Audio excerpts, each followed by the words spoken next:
Hai kawan-kawan, tak payah pening, tak payah pusing. Saya Mimi, cikgu Mandarin yang paling comel dan perfect. Miau. Kat sini kita belajar Mandarin cara santai. Kita fun je. Jom, follow Mimi. Tengok baju ini, cantiknya.真漂亮. Wow, cantik betul. Rasa macam jatuh cinta pula. Tolong ambil gambar. 帮我拍照. Kena nampak style. 1, 2, 3. Ye, sangat gembira. Hari ini memang terbaik. 很高兴. Sangat gembira. Dah lapar ni. Nak makan mana? Banyak sangat pilihan lah. 去哪里吃? Anda tengah buat apa itu? Macam ada rahsia je.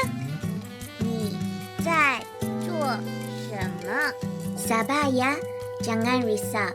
Saya ada di sini untuk awak. 别担心, jangan risau. Belum tidur lagi, 还没睡.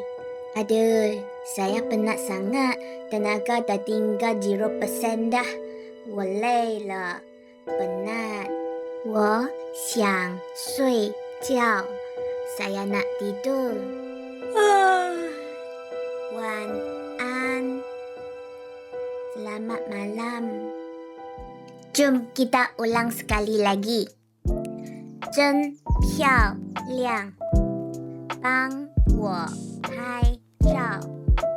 很高兴. 去哪里吃? 你在做什么? 别担心.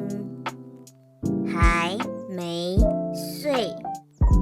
我累了.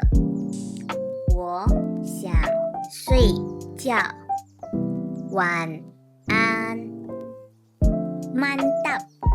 Nak PDF nota ni?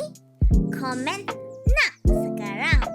Jangan terlepas next video Mimi nak pergi shopping. Jangan lupa subscribe, like dan share dengan kawannya.